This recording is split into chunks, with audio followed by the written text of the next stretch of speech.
Bon, mais gauan deneri, ez dakit bat ere zonbat girela, mais bon. Ouais, mintegi hau hasi aintzin, nahi nuen azpimarratu euskaraz izanen dela. Bonsoir à tous. Pour ceux qui sont sur Zoom et sur Facebook, avant de commencer ce webinaire, je voulais juste signaler que le contenu sera intégralement en euskara. Après, si la place de la langue basque avec l'Eusko et Euskaraldia vous intéresse, je vous invite à aller sur notre site internet. On a fait récemment un article à ce sujet. Donc, je vais vous mettre le lien sur Zoom et ceux qui sont sur Facebook, vous pourrez aller voir aussi directement sur le site d'Euskal Moneta. Donc, gaur aipatuko dugunari buruz gehiago jakin nahi bain bauzue. Euskoaren webgunean atseman ezazue artikulu bat bi hizkuntzetan.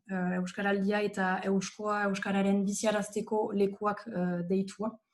Emaiten dizuet lotura hor mintzaldian zoomen. Horien erranik ongi etorri hor zirezten guzieri, mila esker hor izaitea.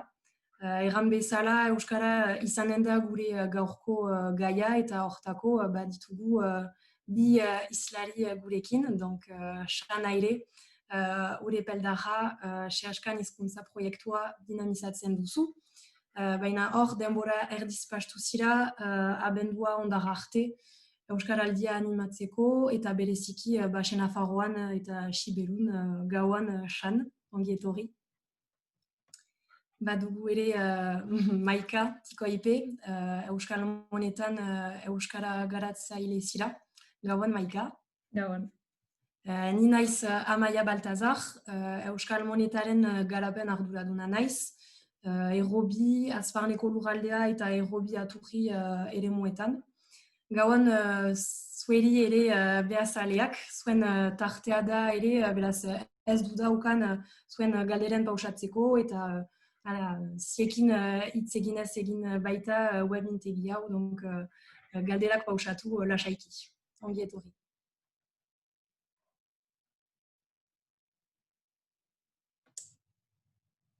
Hasiko naiz presentatzen, euskoa presentatzen behar ba? Beraz, justu fite egiteko euskoa zer den eta nola montatu zen, eta zendako mintegi hori zendako euskara ipatuko dugun bereziki egun. Beraz, euskoa sortu zen, 2011an talde bat bildu zen, ekonomia birtokiratzeko zer egiten altzuten pentsatuz. Eta dozena bat bildu ziren, altermundialista munduko militanteak ziren gehien bat, eta beste leku batean tokiko moneta bat deskubritu zuten, eta pentsatu zuten, Euskal Herrian eskaz zen tresna bat zera, eta beraz bildu ziren ikusteko nola hori plantatu Euskal Herrian, Ipar Euskal Herrian. Beraz, lanean hasi ziren eta sortu zuten tresna hori biziki parte hartzailea izan zen, sortu ziren bilkura publikoak lujalde guztian, elkarteain hitzekin ere bildu ziren ikusteko, bakotsak bere bilitzea maiteko hori buruz eta oinarria beraz ekonomiaren bertokiratzea balin bazen ere, helburua alere zen lujaldeko eta jendarteko beharrei erantzuten zuen tresna baten sortzea. Eta beraz proiektua montatzen hasi ziren, eta proiektu hori 3 ardatz nagusiren inguruan oinarritu dute. Beraz, euskoaren leloak erraiten den bezala, euskoa da Euskal Herri ekologistago, euskaldunago eta solidarioago baten alde egiten duen tresna bat da. Beraz, hori da aipatzen duen lehen ardatza ekonomiaren bertokiratzeko tresna. Beraz, gehiago ardatz ekologikoa, zirkuitu laburak garatuz, laborantza iraunkorra garatuz, eremu identifikatu batean itzulikatzen den moneta bat ibilaraziz. Eta historio, beraz, bigarrena euskararena, egun gehiago barnatzen entzatuko girena, eta azkena solidarioa, beraz, elkarte guztiekin egiten den lan hori, eta besteak beste, euskaren 3% sistemaren bidez. Hori da zinez euskoaren proiektua handizki. Beraz, oartzen gira, lere Euskararen zinez oinahietan dela, eta iparjaldeko proiektu bat, lujalde proiektu bat denez, badakigu alere gura lujaldean kultura azkar bat dugula, eta biztan dena Euskara badu bere leku handia, eta Euskoak plantan eman ditu, unen beste tresna, Euskara garatzen entzatzeko. Beraz, hori zen piskat teorikoa, eta beraz 2013an moneta zirkulazioan jarri zen, eta hortako, norberak, nik adibidez, bakotsak idetzen da Euskal Moneta elkartean, eta Euskoa moneda erabiltzen aldu profesionalen etxan, eta berdin profesional horiak ere kidetu behar dute jendeak moneta horretan ordain dezaten, aldezaten. Handizki zer den gaur egun Euskal Moneta eta nola sortu zen. Badut galdera bat, egan nahi du profesional guziak Euskaldunak direla edo ez? Ez du egan nahi profesional guziak Euskaldunak direla, ez eta erabiltzaileak ere ez, funtsean. Baditut hemen ikusten dituzuen denda eta aintzinan, badira olako bi pegatina, berdinak dira, baina azpian badira zakituntza ageri denez, beraz untan idatzia da Euskaraz, eta bestean lehen hitza Euskaraz. Horrek zer nahi du, erakusten du, en fait, Eusko erabiltzaileari azkenean sartzen den dendan edo ostatuan edo nibakita nun, jadanik Eusko erabiltzen duela, eta hizkuntzetan hartzen alden. Beraz, biztan dena Euskaraz balin bada, bahnean ajera Euskaraz egiteko biden norbait topatuko dugu. Beraz, dudarik gabe hori ikusten baduzue, Euskaraz biztan dena. Eta lehen hitza Euskaraz zendako, zenta denek Euskararentzat egiten aldute indar bat, eta beden lehen hitzak ezagutzen ditugunak edo beden ikasten ditugunak. Eguruan, mila esker jaio, beden lehen hitzak Euskaraz izan diten, eta gero biztan dena horren arabera adaptatzen dugu gure hizkuntza. Baina ideia da hori da denek alere, nahiz ez Euskalduna izan, denek badugu gure jola Euskararen garapenan, eta gero eta gehiago entzuteko eta gero eta gehiago erabiltzeko, biztan dena denak badugu gure gauza egiteko.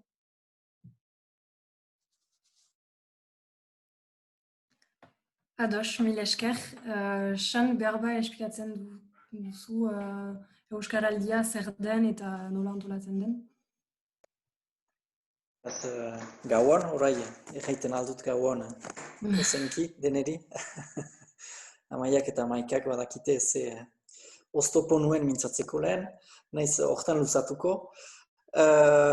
Beraz, Euskaraldia da berez oinahian 15 eguneko ariketa bat zoinetan entxeatuko giren denak Euskara gehiago erabiltzera. Oinahian hori da. Izaiten dira, adibidez, pantailarik gabeko 10 egun edo olako dinamika batzu. Piskat konparatzen alda, salbu hor ez dela gabe, baizik eta Euskara gehiagorekin. Egitea. Beraz, Euskaraldiak ulermena du oinahian. Egan nahi du, zuzenki Euskaraldian parte hartzeko behar dela Euskara egunerokoan ulertu. Eta erabilera du helburua. Erabilpen soziala du helburua. Eta hortako kondutan hartzen dugu ez girela denak hein berean. Egan nahi du Euskaraz ulertzen dugun puntutik erabiltzeko baditugula errealitate desberdinak, estrategia desberdinak, ez baita bate egesa Euskara egunerokoan erabiltzea. Nahiz eta gauza sinpleak izan, baget baten erostea, kafe baten manatzea, ez ditugu sistematikoki Euskaraz egiten. Eta holako gauzak senditzen dira inkesta soziolinguistikoetan, adibidez. Gaurko egunean, iparraldean, Euskaldunen 8%ak erabiltzen du Euskara, frantsesa bezain bat. Beraz, hortako, eta hegoaldean ere, Hego Euskal Herrian ere xifrak kezkagarriak dituzte, nahiz eta han hauniz orokortua den Euskararen erakaskuntza, bereziki, eta murgiltze eredua ere, bereziki.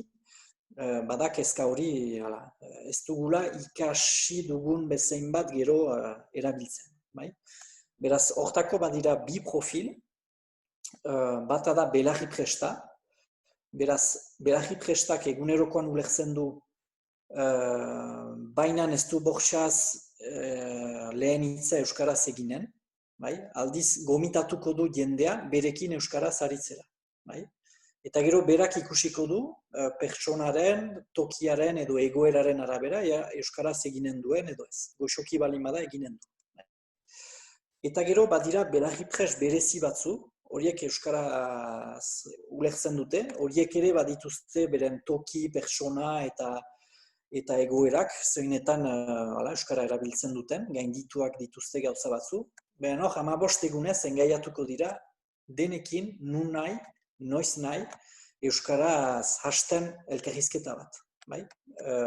Naiz eta ez jakin parekoak badakien edo ez, horiek lehen hitza euskaraz eginen dute, eta gero ahal bezain bat atxikiko dute elkarrizketa hori euskaraz.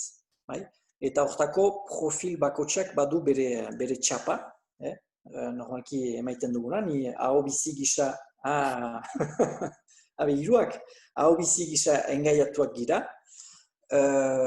beraz, egan nahi du, badugula engaiamendu maila hori, 15 egunez.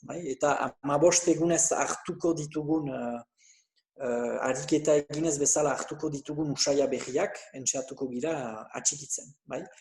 Gero, kontziente gira irauteko, euskaraz irauteko, txapak lagungarri dira biziki 15 egunez, zeinta neutralizatzen dute, estres bat, dugun estres bat. Ez dakigu norekin eta nun hartzen algiren euskaraz. Eta txapa honekin badakigu, izan hau bizi edo belarri prest, parekoak ulertuko gaituela. Beraz, argi berde bat da. Eta haunitzetan ibiltzen gira milaka argi gojirekin, hemen ezin dut, unekin ezin dut, eta beraz sistematikoki dena frantsesez hasi eta bukatzen du. Hor da bereziki hau biziak, naiz ez duen elkarrizketa bat osoki euskaraz atxikiko elkarrizketa luzatzen balin bada, elkarrizketa elebidunak posible dira, tartekatuko ditu euskara eta frantsesa, eta beti bukatuko du azken hitza euskaraz eganez, eta beti gomitatuz euskaraz aritzera. Eta gero horrekin batean, gero hori behar bada berantxago garatuko dugu, baditugu tokiak. Beraz, tokiak ere identifikatu ditugu aurten, ari gune deitu ditugunak, euskaraz hartzeko guneak, eta horiek ere biziki importantak dira, argi berde gehiago direlako ere euskaraz aritzeko, eta guretzat biziki interesgarria da, anistasun bat suposatzen baitu. Biziki importanta da oinahi bat ukaitea, gure egunerokoan, base seguru bat euskaraz hartzeko, ariguneekin dibertsifikatzen dira gure erabilpen espazioak. Egan nahi du, gaurko egunean identifikatuak ditugula 500 bat arigune, eta hori egitaren lanari esker izan da, eta hor, baditugu zinez jendarteko arlo desberdinak presente direnak. Izan saltegi, izan elkarte, medikuntza mundukoak, eskolak, administrazio publikoak eta abar. Beraz, aurtengo xede nagusia zen base hori sendotzea eta ikustea diversifikatzen altzen pixka bat eta hortako arigunek lagunduko gaituzte.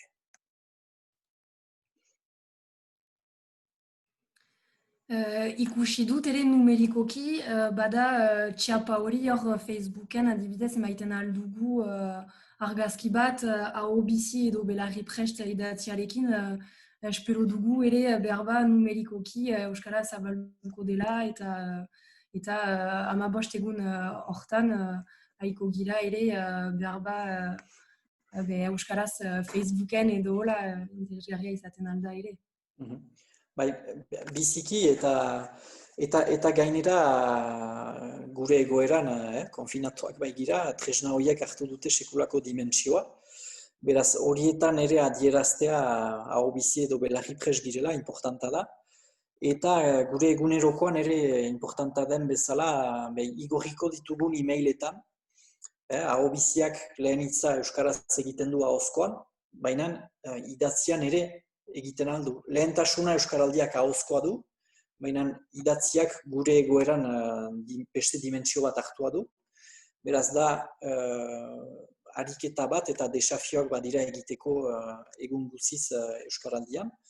Eta uste dut atzokoa zela idatzian euskara gehiago eginen dut. Bai? Beraz horrek egan nahi du lehen hitza eginen dutela euskaraz, batzutan mezu osoa ere euskaraz. Ez palin bat naiz menturatzen osoki euskaraz egitea, bederen bukaeran, sinaduran, seinalatzen dut aho bizi naizela ere. Bai? Beraz, bada pixkat armairutik ateratze prozesu bat, egan nahi du bai esplizitoki, argiki uzten dugula, euskara ulertzen dugula, eta nahi dugula euskaraz izan. Eta hori ahozkoan zein idatzian eta numerikoa lagungarri da. Eta azken gauza bat, eni idatziak, personalki, haunitz lagundu nau euskara gehiago erabiltzen. Duela 2 urte, lagun batekin, frantsesez ari ginen, eta hartu ginuen lehen urrats gisa, euskaraldia hartuko dugu, bederen tekstoak eta WhatsAppa euskaraz egiteko. Idatzian tranquilago bai ginen. Bai? Eta gero hortik, urrats gehiago egin dugu, ahozkoan ere aldaketak egiteko. Beraz, idatzia importanta da, konfiantza hartzen albaitugu, eta badakit aekako haunitz ikasleek, lehenik konfiantza haunitz hartzen dutela idatzian, eta gero ahozkora pasatzeko eta euskara gehiago egiteko. Eta uste dut badela aplikazio bat ere euskaraldiari buruz? Gero guri menturaz ez zaigu biziki hurbila idurituko zenta zinez egualdean egina da, baina merezi du. Hene ustez, hor ere baitira desafioak, badira mezu motibagarriak, eta bereziki bada mapa bat Euskal Herri osokoa, lehen aipatu ditutan arigune horiek Euskal Herri osoan zerrendatzen dituenak. Gero, gu konsiente ginen aplikazio hori etzela borxaz hurbila izanen guretzat, beraz sortua dugu ere iparraldeko ariguneen mapa, hor zabaltzen hasiak gira, hobetzen ari gira, eta hori Koldo Etxegaraik egiten du. Eta eskertu nahi dut, biziki filte eta untsa lan egin baitu, eta guretzat importanta baita ere ikustea, kutzukatzea, sinpleki arigune horiek nun badiren, izan gure inguruan, baina sorpresa eder bat hartu dute, adibidez Bardozeko egian. Nik tiantia bat bizi dut Bardozen, eta aurre iritziz betea naiz egi hori buruz, uste dut dena frantsesez dela. En fet, atseman dituzte 10 arigune, justu egitipi hortan. Beraz, olako sorpresak izan dira, naizta gero tokika ikusi duten, en fet, arigune guti dugu eta zeiten aldugu. Ados, Maika berba aipatuko dugu euskoaren lana euskarari buruz eta zer egiten duzunzuk euskoarekin? Bai, orduan euskalekin entzatzen gira urte guztian ere euskararekin euskara garatzen albezein bat, eta ostian aipatu ez dutana kasik berez joaiten dena, adibidez komunikazio guztia ere bidunez da. gure barne komunikazioa, ostara ipatzen zinuen Facebook, sare sozialetako komunikazioak eta afitxak eta dena elebidunez da, ez euskara hutsan baina elebidunez. Eta beraz, lehen urratsa ostara ipatzen nuen hori da, behiz jaiten dut, baina zinez garrantzitsuak dira eta jendeak ez du baitez bada gogoan justu horrekin jakiten alduela nun euskaraz hartzen alden eta nun ez edo gutio beden. Beden nun hartzen alden horrekin bizikiak gira. Eta beraz, ostion jaiten nuen profesionalek eman dezaun, ez dira behartuak biztan dena euskal hiztunak izaitea, eusko kidetzeko. Baina galdetua zaila alere indar baten egitea euskararekiko. Beraz, profesionalek orokorrean badituzte bi desafio betetzeko euskoan jartzen direlarik, bat ingurumenari lotua dena, eta beste bat euskarari lotua dena. Beraz, euskarari lotua denen gaiamenduetan, badira bi, bat ahozkoan pasatzen dena eta bat idatzia.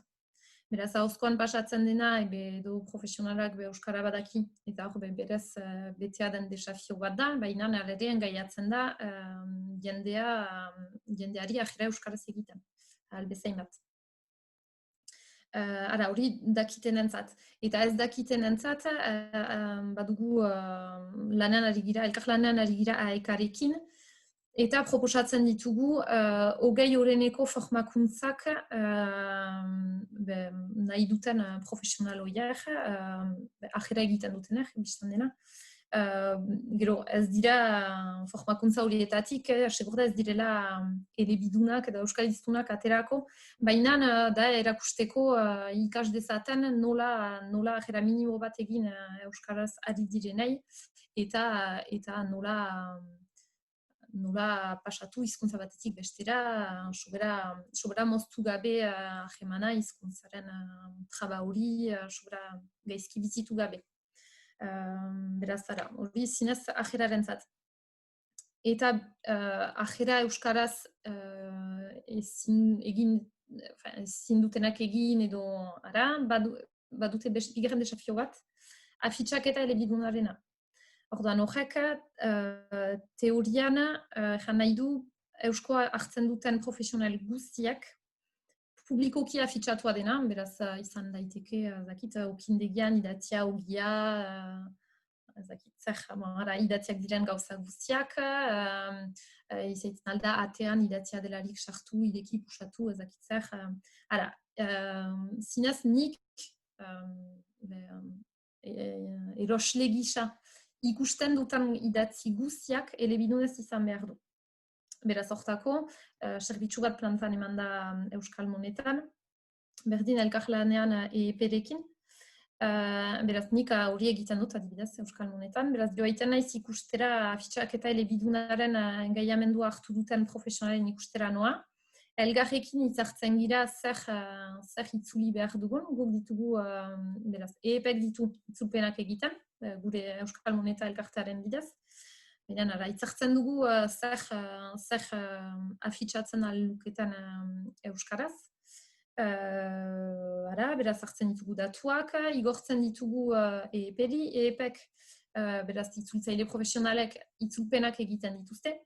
Behiz igortzen ditugu profesionalei itzulpen taula hori, frantsez eta euskarazko gauza.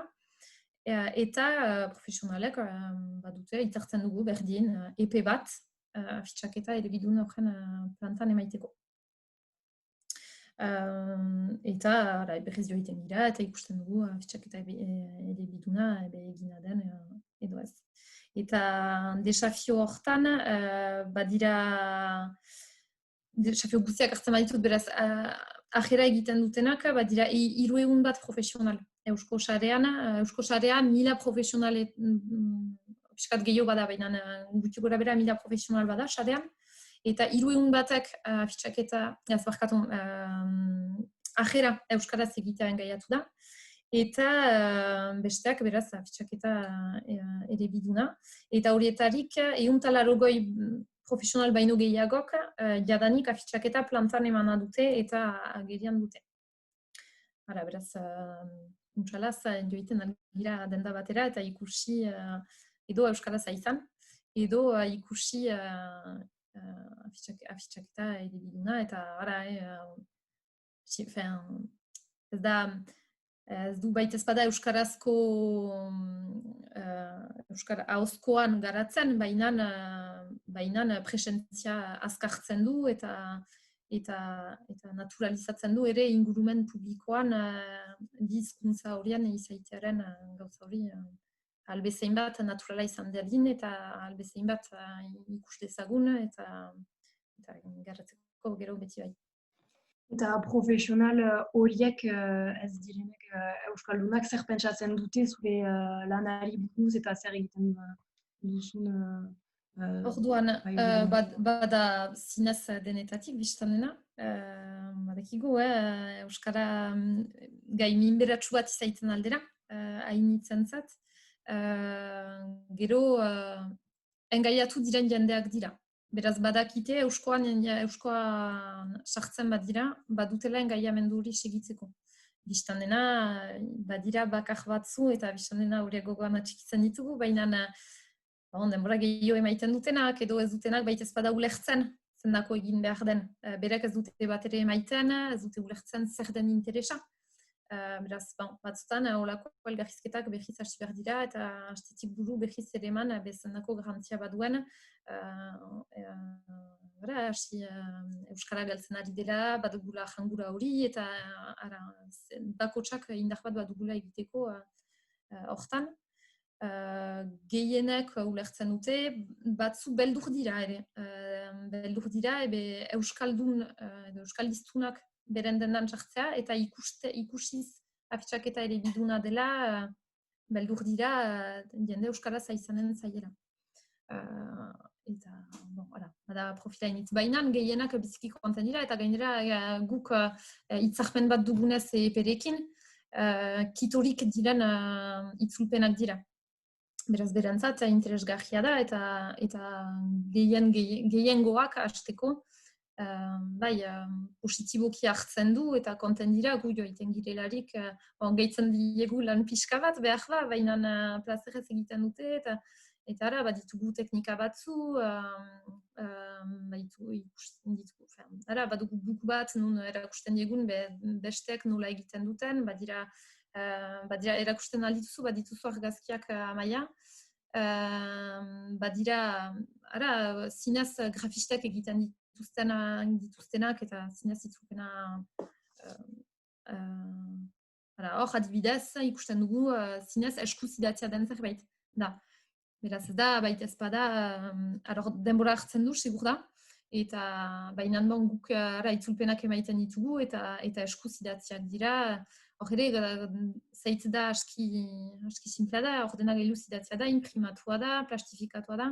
Beraz ez da, baita ez bada, gosta den zerbait, hori ere azpaimarratzeko da, zenta badakigu gosta balin bada, bekomplikatua dela, beraz entzatzen gira, hori guziekin jostatzen edo, eta hor adibidez, hori grafista batek egina du, zinez imprimatua da, interesgarria da, adibidez behitzen duten jendeak edo apaindurak behiz egiten dituztelarik edo entzatzen gira hori antizipatzen justuki eta erraiten jendeari behitu haintzin zure zeitan da ostatu karta bat ere adibidez behitu haintzin bedaitzen gaituzu, itzulpenak egiten ditugu aldeat egina da. Badakigu, zailago dela behiz ditea egina den zerbaiten gainean, zinezta hastetik pentsatua balin bada eta emeki ari gira, profesional guztian ikusten joa gira, beraz gira Euskal Monetan hori egiten, Eva eta ni, eta gehienak alere jamer da positiboki hartzen dutela eta konten direla itzulpenak kituriko kaitea, zenta gehienak nik uste dut hasteko gehienentzat ez da nahitarat deus euskaraz. Gehienak da ez baitakite, ez baitute pentsatzen, ez baitute beraz hor da zinez, baiten diegu zait, abiatzeko zait. Eta aipatu dugu ere beldurra, Euskara ez dakitenek behar bat beldurrak dira afitxak elebidunez emaiteko. Eta behar ba Euskaraldia eta harik guneak hor dira ere ez beldurra ukaiteko. Behar ba erraiten alduzu zerbait san hori buruz esplikatzeko nola pasten den harigune batean eta zer egiten dugun Euskara erabiltzeko. Beraz, harigunea hortan da importanta, Euskoko denda edo toki batzuetan den bezala, jakitea toki desberdinetan badugula bederen persona bat ulertzen duena Euskaraz. Eta hori, eta hortan du Euskaraldiak ulermena balorizatu nahi. Haunitzetan uste baitugu Euskara unsa jakin behar dela Euskaraz komunikatzeko. Bai? Jadanik guretzat ulertzen balin bagaituzte parean, sekulako urratsa da. Alimaleko urratsa da. Eta guretzat argi berde bat gehiago da Euskaraz aritzeko. Bai? Gero, pentsatzen dut, bai, jendeak pausatzen alduela galdera, Eusko ari da jaanik lanketa baten ere maiten Euskararen inguruan, eta zer ari da hor Euskaraldia eta abar. Ene ustez bada gauza biziki interesgarri bat finkatzeko hor. Uste dut ez dutala aski marratu lehen, baina eskualdeka badira egi batzordeak Euskaraldian. Tokian toki antolatzen dutenak dinamika. Biztan dena horten dinamika murriztua izan da konfinamenduaren gatik. Baina, hala ere, importanta da, zenta herritar horiek ideki dute bide bat, eta 15 egunez gero ideki duten bide hori biziaraziko dute. Eta hortan da importanta, eta uste dut gurutzatze interesgarriena hortan dela, egen nahi dut, alde batetik biziki importanta da egiturek arditzaten erabakiak Euskara presenteago izan dadin, bai beren egituran, egen nahi du egitura bat eta bestea egiten dugula Euskara presenteago dela gure paisaian eta gure percepzioan ere bai. Eta beraz horrek egisten duela Euskararen erabilpena. Hor den gurutzatze interesgarriena da, izanen direla, badirela hor 15 egunez, jende batzu ari gune horien edo eusko gune horien biziarazteko Euskaraz. Eta nunbait konfrontazio bat da, baina konfrontazio baikor bat. Egan nahi du, entxeatu ez zireno, ez dakizu zer den Euskara erabiltzea toki batean edo bestean. Eta hola, uste dut badugula lan iraunkor bat eramaiteko, eman dezaun okindegi batek, uler dezan, zoin importanta den zenbat ekartzen duen Euskaraz egunero argaitezen. Eskaintzen ditu memento laburrak, ados, bainan kasik egunero. Egan nahi du, okin bati esker, bolandiak bati esker, egunero erabiltzen aldugula Euskara. Gaurko egunean hainbeste falta egiten diguten ostatu eta Texasek, horiek eskaintzen aldigute toki goxo bat Euskaraz aritzeko. Ez gira behar bada egunero ostatura joanen, dependi nun bizi giren, hirian bizi balin magira kafe bat egeskiago hartuko dugu, da memento goxo horiek Euskaraz pasatzea. Eta uste dut, egitura horietako jendek behar dutela ulertu zoin importantak diren Euskararen erabilpen sozialaren dako. Hori da gauza biziki importanta. Eta gero da, erdaldunek ere ikus dezatela, en fet, Euskaraz egin daut eta untxapastu da. Untxapastu da, ulertu dut nahizuen bageta bat, ulertu dut. Nahiko nuke prezioa nola egiten den Euskaraz, jakin. Bai, beraz, izaiten aldira deklik tipi batzu, eta Euskaraldiak ekartzen aldu, lehen aipatu dituzuen konplexu edo beldur horiek gainditzeko paradak. Bai? Gero aurten ez dugu berriz ere, konfinamenduarengatik nahi bezala burutu izan prestaketa bat. Bai? Egoera batzu, zeinetan korapilatsua iduritzen altzaigun Euskara erabiltzea. Eta hortako badira formakuntza tipiak tailer moduan eta egiten direnak, baina da hor, ne ustez badira zubi batzu eraikitzeko. Zeita badakit ikastoletan, ez palima duzu gaia esplizitatzen eta mai gainean emaiten, erdaldunak eta euskaldunak badoaz bakosa bere aldera. Alta, oartzen zira, bakosak bere aldean izanik ere, estrategia berdinak ditugula. Egan nahi du, saiestuko ditugula egoera batzu. Saiestuko ditugu egoera batzu, euskaraz ez hartzeko. Euskaldunak inkas eginen dute frantsesez toki batean, eta erdaldunek ikastola batean inkas eginen dute frantsesez, ez baitira legitimo senditzen euskaraz egiteko. Eta hori haunitz azpimarratua da, behen salbu, neok ez palima da legitimo afera hortan, noiz hasten gira euskaraz. Eta noiz libratzen ditugu gure usaiak, gure inertziak euskaraz gehiago aritzeko, eta hor preseski importantena da lehen hitzarena. Eta euskok lehen hitza lantzea biziki importanta da.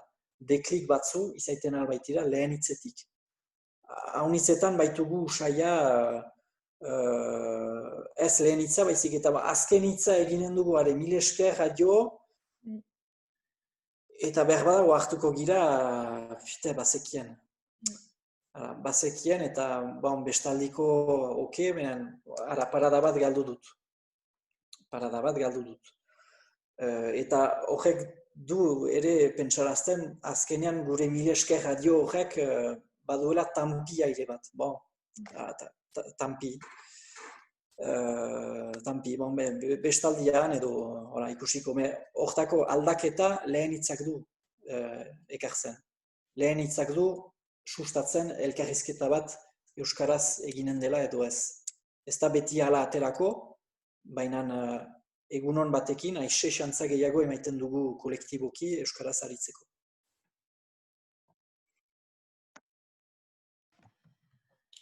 Norbaitek idatzi du hor Euskararen online hiztegia biziki komeni da, zenta Maika aipatu duzu hor pegatinak eta dena. Eta gure hiztegian ikusten da zein dendetan mintzatzen alda euskaraz eta zein dendek fitxaketa elebiduna engaiamendu hartu duten. Berba aipatzen alduzu, Maika, hiztegi online dugula. Orduan, bai hori da beste tresna bat egia aipatu ez dutana. Beraz, hiztegia baino gehiago pentsatzen dut hortaz ari dela da aurkitegia. Bada aurkitegi bat sarean eusko profesional guztiak zerrendatzen dituenak. Beraz, nik sekatzen balin badut, zakit, okindegi bat, ostioneko kindegiak aipatzen baititugu, sekatzen aldut, eusko sarean den, bai edo ez, eta sekatzen aldut, edo egi hortan, zer erosten aldut euskotan, edo sailka, okindegiak, ze egitan, hori erosten aldut euskotan. Beraz, aurkitegi hori sarean da, telefonetan, biziki erreski erabiltzen da, naizen lekutik ere erakusten dit nire inguruan nork eusko hartzen duen. Eta beraz, baditut irudi batzu, beraz, entzatko naiz partekatzen, beraz, aurkitegi hortan bada filtro bat. Erakusten didana nork engaiamendu horiek hartuko dituen, beraz, nork euskaraz ari den eta nork afitxaketa ere biduna hartu duen, erakutsiko dauzet zer den etapa nola, txatko naiz beden, nola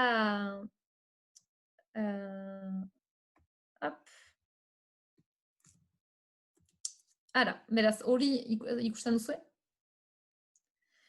Beraz, hori da lehen aurkitegiaren lehen gauza. Bi hizkuntzetan da, biztanena, beraz, ez dakit nire sagoa ikusten duzuen. Hor diren hiru mahatxipietan hautatzen alduzu hizkuntza, edo frantsesa edo euskara, beraz, nik hor euskaraz ezagri dut. Eta, beraz, atsemaiteko euskarazko engaiamendu hartu dutenak, egin behar da lehenik bilaketa huts bat, beraz, hor bilaketa gauza urdinaren gainean zabatu behar da. Gero heltzen gira hortara,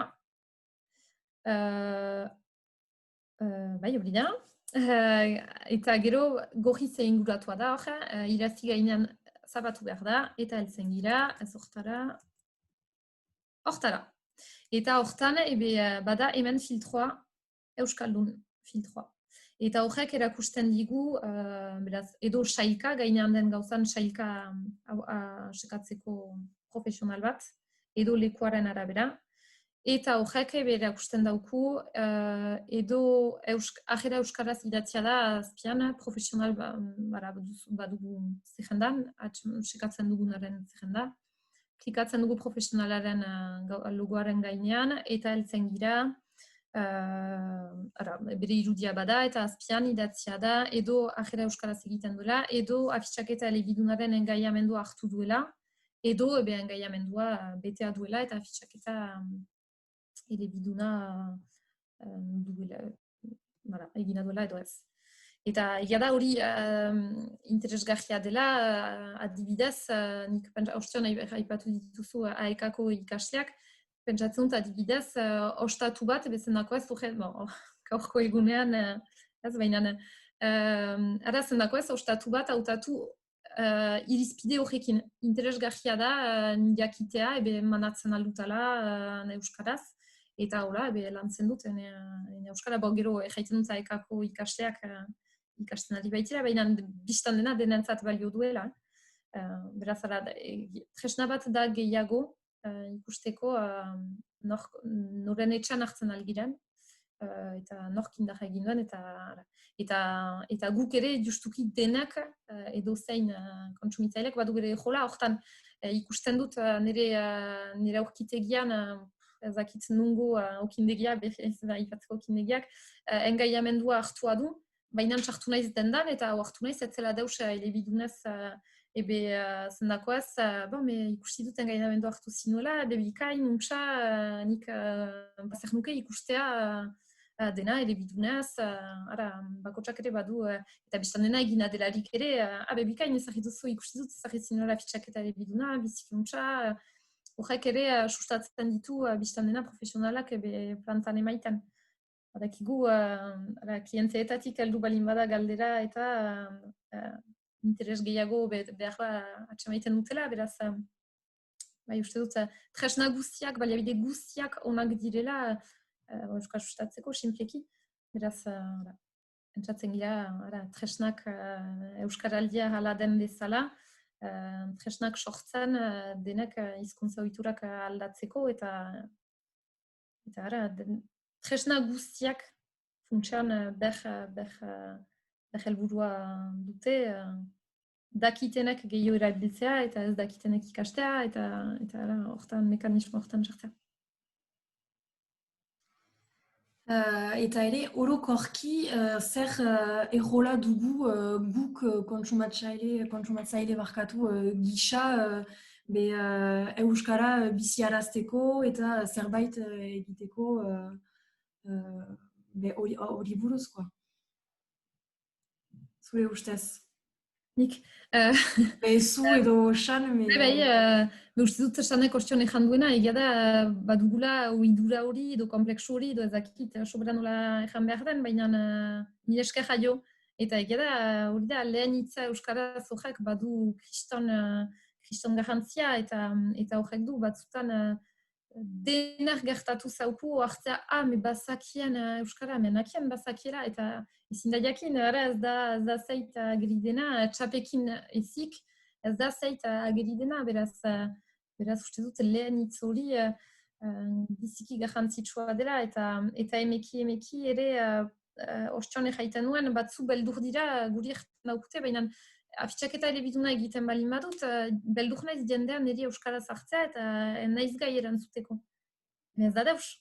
Beden euskaraza izan da eta beden entzun da eta ara, ez da problematik, jaiten duzu ez dakit eta ara, segitzen dugu, baina alere bada hori beden egina da, hori beden entzuna izan da eta hori den gauza bakarra ere hartu behar da eta intzinera segitu eta denak mekanismo horiek argi berde eta gorriak aipatzen zinituan ostean, hori da uste dut argi gorriak entzatu behar dira itzaltzen eta argi berdeak pizten albezein bat. Eta hori, denen esku da.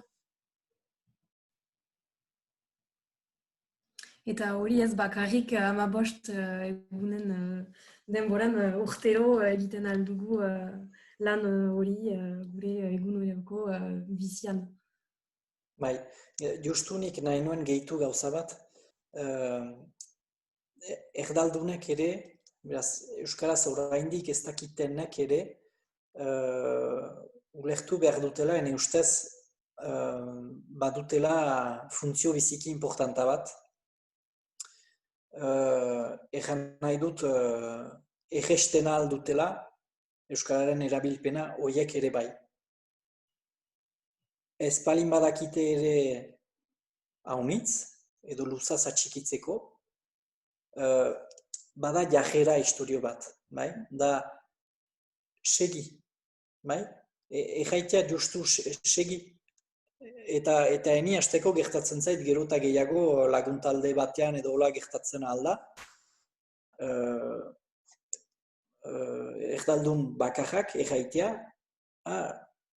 segi ez aldatu hizkuntza enegatik. Badakit aukera guti duzuela euskara erabiltzeko, beraz ez aldatu enegatik. Bai? Moldatuko gira eginen dugu zerbait. Bai? Eta justu ez dutelarik ulertzen, biziki importanta da, gestu simple bat egitea, da adieraztea, stop, enea hortan gelditzen da, bai? Eta hor, bizi edo belarri prestari edo oroak euskaldunari da ikustea, egoera simplea balima da, behaiten aldio, lasai, justu bageta bat nahi dut, bai? Bageta bat, keinuak ere erabiliz, eta horako gauzekin egiten aldira. Eta poliki importanta da, erdaldunek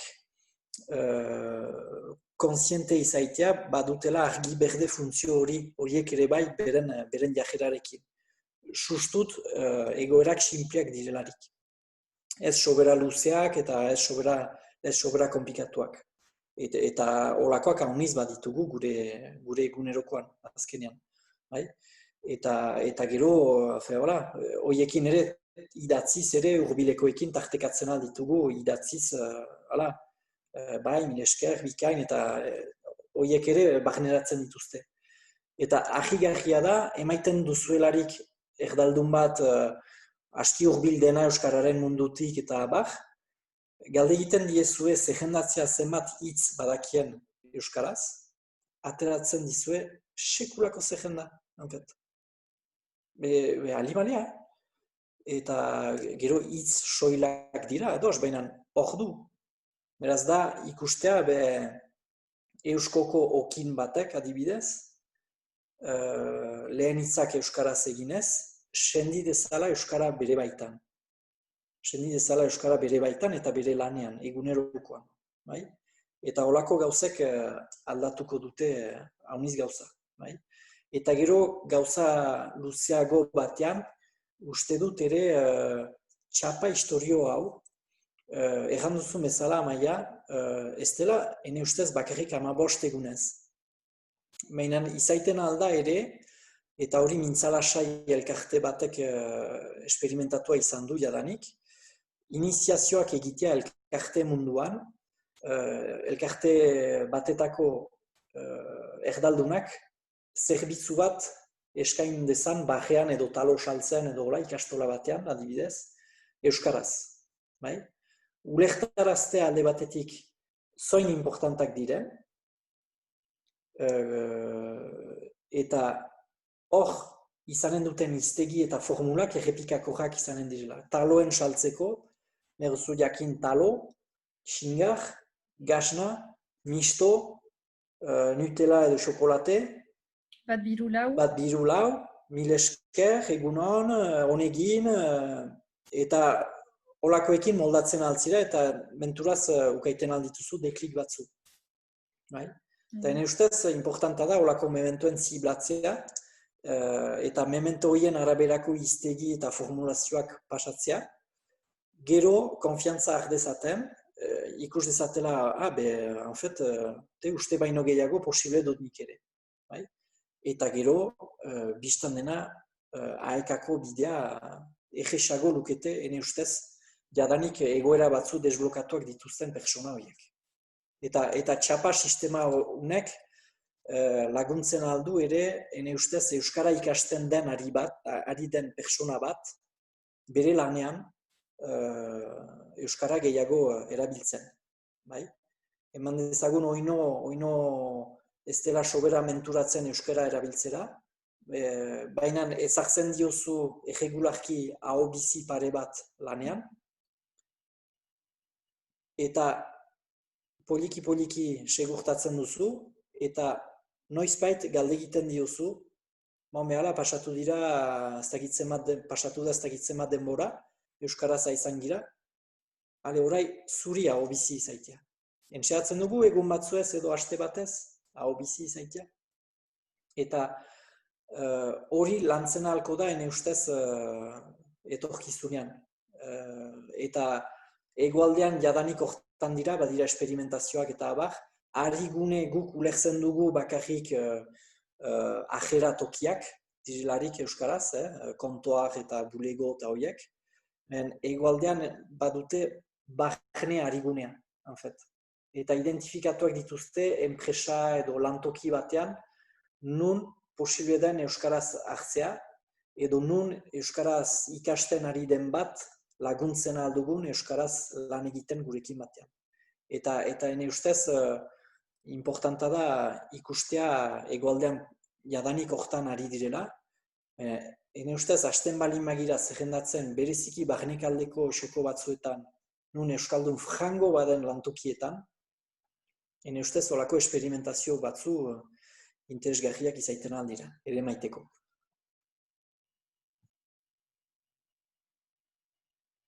Badugu, lan pixkat hori buruz. Badugu galdera bat gure Facebook horrian. Galdera bat zuretako Maika. Euskoko profesionalen webguneak ere eskora itzultzen aldira. Galdera untsa ulertzen bali badut, profesional batek badu webgune bat, eta hori itzultzen alden. Hori zaila da, nik teknikoki diren gauzak ez ditut menperatzen, badira webgunean gauza teknikoak, ikusten ditugu, badira orai gehienak egiten dituzte, badira edo bandera txipiak, edo hautatzeko hizkuntza, eta hori egiten alda. Entxatzen gira egiten, baina zinez lehentasuna da bizi publikoan. Beraz, lehenik hori egiten dugu, bizi publikoan diren gauzak, eta gero, bestandena, badira adibidez, enpresa batzu, ez dutenak dendarik. Fisikoki nehor, sartzen ez den toki bat, edo artisauak adibidez, ez dute, jende ez da egiten beren atelierera, edo hola. Beraz, horiak ez dute, eta horientzat entzatzen gira, bai, beste gauza batzuen sortzen, edo izaiten aldira, bisita kartak, elebidez izaitea, fakturak izaiten dira, badira, zer nahi gauza, eta hori justuki, euskara garatzailea joiten delarik profesionalaren ikustea, bekasu hortan ikusten dute eta itzartzen dute zer egiten alden. Beraz, bada ere, kantitatearena, badira webgune batzu, kantitatearena jaituntararik, da zinez webgunearen hitz kopuruan azkenean. Badira webgune batzu biziki dentsoak direnak, eta beraz hori, adibidez, zailagoa da egiten, denbora gehiago hartzen baitu, eta zuntzeko, baina bai, biztan dena, euskara numerikoan ere ari dela garatzen, eta garatutzen segitu behar dela, eta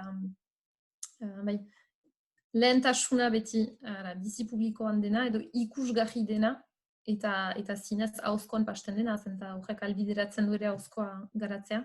Eta gero bigarren bide bat da, biak betan antzatuz ere joiten girenak, baina bai, hori Euskara garatzailearekin ahemanean da profesionala ikusten du Euskara garatzailearekin zer eta nola posible da.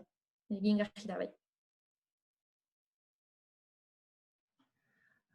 Begiratzen dut tenorea hor, uste dut, bai, deia ordua dela, berba nahi duzue zerbait gehitu, momentua da, zuretako. Nik uste dut, 15 egun engaiamendu bat hartzen dugula, gero eta gehiago erabiltzeko, eta entzatu behar dugula urte guztian egiten, baina beden 15 egunez denak edo nahi duenak beden engaiatzen dela ahal bezain bat erabiltzen. San, berba, hitz bat? Bai, beraz, oraino gelditzen direla, aste bat baino gehiago, ariketa gauzatzeko eta urjunago pusatzeko. Eta gero, azpimarratu Euskaraldiak ez duela deus ordezkatzen, baizik eta nahi dituela indartu jadanik plantan emanak diren dinamikak. Bai? Eta kohesioan eman. Beraz, hori importanta izanen da. Bereziki, herritarrek argi baitute, egin baititugu bilkura berezi batzu, postitekin eta abar, argi dute irauteko beharko direla egituretan erabaki estrukturalak Euskara finkatzeko. Bai? Hori argi dute eta Euskok hori bere aldetik bultzatzen baldin badu, Euskaraldia heldu baldin bada erregularki olako gauzen bultzatzera, erriko etxeek ere bultzatzen alduten gauza bat da, beren egietan zaintzia. Uste dut, polita bilakatzen aldela gaurko egunean zaintzia, zenbat arigune dugun gure egian, eta horiek iraunaraztea eta biderkatzea. Bai? Beraz hori, ustez, arigune historio horrek biziki untsa funtzionatu du, aurten, eta funtzionatzen aldu ere Eusko sareak ere segitzen baldin badu zentzu hortan. Eusko guneek ere zeinetaraino hartzen alduten helburutzat ari gune bilakaraztea beren tokiak. Bikain, mila esker San eta Maika gurekin izaiteagatik. Mila esker guziei eta espero dut gehiago ikasi duzue Euskaraldia eta Euskarari buruz eta gure lana, eguneroko lana Euskarari buruz. Eta, mila esker hainitz, mila esker basa jauna zure mezuentzat hor zoomen. Mila esker hainitz deneri.